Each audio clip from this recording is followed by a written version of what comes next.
Hello student, good morning. We are going to talk about class 8 subject social science. ठीक है, हमारा जो chapter चल रहा है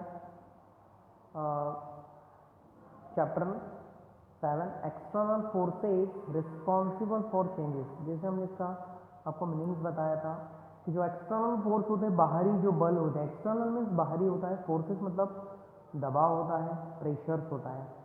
रिस्पॉन्सिबल मतलब उत्तरदायी फॉर चेंजेस, जितने भी चेंजेस होते हैं हमारे अर्थ पे ये एक्सटर्नल फोर्सेस के कारण होता है। लाइक अर्थक्वेक हो गया, उसके बाद द चेंजेस ऑफ क्लाइमेट, ठीक है, द फॉर्मेशन ऑफ सॉइल, ये सारे चेंजेस जो होते हैं ये एक्सटर्नल फोर्सेस के कारण ही होते हैं। जैसे सुनामी, अर्थक्वेक, उसके बाद landslide, there are so many disaster, natural disasters are created by external forces. तो सारे जितनी भी घटनाएं होती है इसके लिए रिस्पॉन्सिबल जो होते हैं वो एक्सटर्नल फोर्सेस होते हैं। ठीक है, चलिए अब हम देखते हैं हमारे कुछ क्वेश्चंस हैं, इस क्वेश्चंस को हम एक्सप्लेन करते हैं। तो सबसे पहले आपके सामने है question, how is the yardang format. देखिए यार्डंग के बारे में पूछ रहा है वो कि किस तरह से ये फॉर्मेशन होता है, किस तरह से बनता है। आंसर पढ़ रहे हैं, हम देखते हैं। Yardang shape land is formed by erosion. ठीक है, यार्डंग भी एक तरह का शेप होता है, एक रचना होती है। लैंड मतलब धरती की रचना, मैदान, ये बनता है विंड इरोजन। इरोजन, विंड मतलब हवा और इरोजन का मतलब होता है कटाव, बहना। तो हवा के बहने, हवा के कटाव के कारण ये बनता है। Here water is square. ठीक है, वाटर की बात कर रहे हैं। स्केयर मतलब होता है कमी। ठीक है, जो स्केयर होता है इसका मतलब होता है कम, जहां पर पानी कम होता है। And the prevailing winds are strongly या स्ट्रॉन्ग। प्रिवेलिंग मतलब अधिक, प्रबल, जहां पर पानी ज्यादा होगा, सॉरी जहां पर हवा ज्यादा होगी और पानी कम होगा, वहां पर एक लैंड क्रिएट होता है, एक शेप्ड बनता है और उस शेप को हम कहते हैं यार्डंग शेप। ठीक है, आपके आगे होंगे ये समझ में। पहला क्वेश्चन, ठीक है ना, मतलब एक ऐसा शेप्ड जो बनता है ये विंड इरोजन के द्वारा, हवा के कटाव के द्वारा, जहां पर पानी कम मात्रा में होता है, कम मात्रा में उसका फोर्स कम होता है, लेकिन जो विंड होता है वो काफी स्ट्रांगली होता है, वहां पर ये यार्डिंग शेप्ड फॉर्मेट होता है। Second question, what is lagoon. देखिए लगून का मतलब जनरली होता है खाड़ी। ठीक है ना, जैसे बे ऑफ बंगाल, बंगाल की खाड़ी समुद्र जैसी होता है, तो लगून मतलब खाड़ी होता है। Answer, when sand bars. Sand bars की बात कर रहे हैं। सैंड मतलब होता है रेत और बार्स मतलब पट्टियां। जो सैंड बार्स होती है, जो कि रेत की जो पट्टियां होती है, एक्सटेंड सिग्निफिकेंटली। एक्सटेंड मतलब फैलाव, सिग्निफिकेंटली मतलब अधिक, जहां पर रेत की पट्टियां अधिक फैल जाती है। This water is particular enclose. वहां पर जो वाटर होता है वो खासकर इनक्लोज होता है, संलग्न होता है, जुड़ता है। बिटवीन द कॉस्ट, कैसा जुड़ता है, कहां से जुड़ता है, किसके बीच जुड़ता है, तो बिटवीन, बिटवीन मतलब बीच में, कॉस्ट मतलब तट, और बार पट्टियों के बीच में जुड़ जाता है।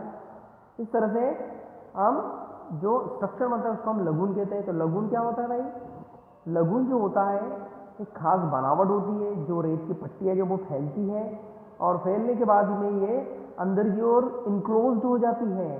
किसके बीच में, कोस्ट, तट और बार के बीच में, इसको कहते हैं हम लगून। नेक्स्ट क्वेश्चन देखते हैं हम।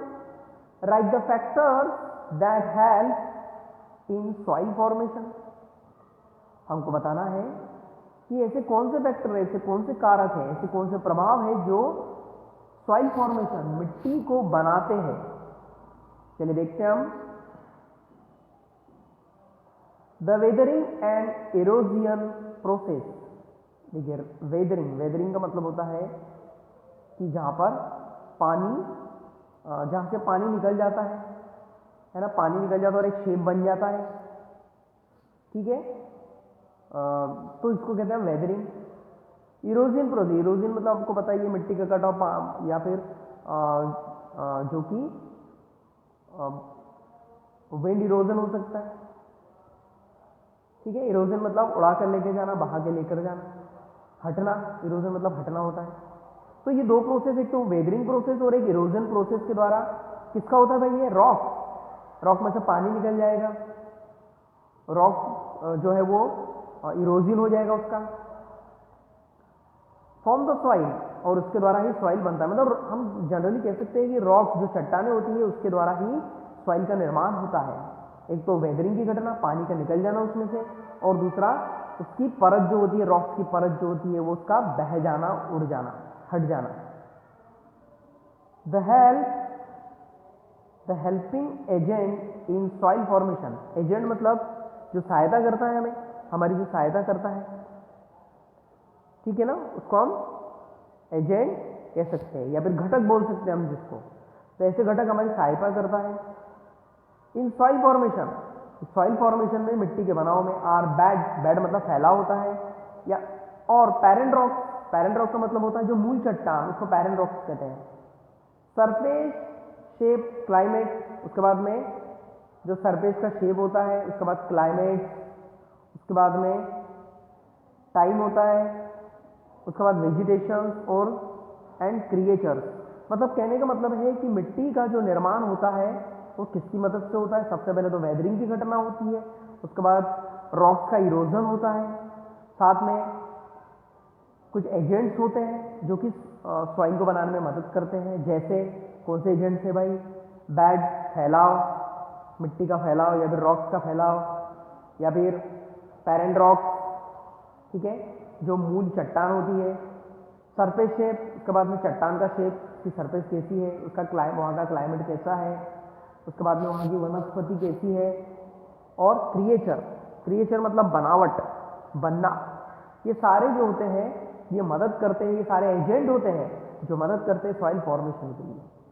Question number 4 and last one of this video, what is weathering. Weathering का एक्चुअली मीनिंग होता है अपक्षय। पानी निकल जाने के बाद जो शेप तैयार होता है उसको वेदरिंग हम कह सकते हैं। Right the names of different types of weathering, हमको बताना अलग अलग तरह के अवक्षेप किसे कहते हैं। वेदरिंग, अलग अलग तरह की वेदरिंग क्या है देखते हैं हम। Weathering is a kind of process, ये काइंड ऑफ, अगर किंग आ गया तो आप उसको काइंड कर लेंगे, ठीक है ना। पीडीएफ में किंग है तो उसको आप काट कर काइंड करेंगे, डी लगा देंगे लास्ट में। तो वेदरिंग क्या एक तरह की प्रोसेस है इन विच रॉक, जिसमें क्या होता है, एक रॉक जो चट्टान होती है डिग्रेड का मतलब होता है नीचे आना, ये नीचे आती है, डिग्रेड एंड ब्रेक एट, ठीक है, ये नीचे आती है और ब्रेक एट टूट जाती है। देयर ओरिजिनल प्लेस, जो उसका ओरिजिनल का प्लेस का मतलब होता है मूल स्थान जो होता है, वहां पर वो नीचे आके एक तो रॉक झुक जाता है, उसके बाद में वो टूट जाता है। डिग्रेड मतलब झुकना, और वो टूट जाता है। इस ऑफ 3 टाइप्स, उसके मूल प्लेस पर आ जाता ही है, ठीक है। तो जो वेदरिंग होता है वो 3 तरह का होता है। पहला physical weathering, second chemical weathering, और इसका तीसरा जो होता है वो होता है बायोलॉजिकली वेदरिंग। तो वेदरिंग की बात कर रहे हैं। वेदरिंग एक प्रोसेस होती है जिसमें जो रॉक्स होता है वो डिग्रेड होता है, नीचे की ओर झुकता है, उसके बाद में वो टूट जाता है और उसके जो मूल स्थान पर वो आ जाता है। वेदरिंग को 3 भागों में बांटा गया है। There are divide into 3 types. First one physical weathering, second one chemical weathering and third one biological weathering. भौतिकी, केमिकली और जैविक वेदरिंग, ये 3 भागों में बांटा गया है। I hope you understand there are 4 question. ये चारों क्वेश्चन आपके समझ में आ गए होंगे, आप पीडीएफ के द्वारा इसको लिख लेंगे। Thank you.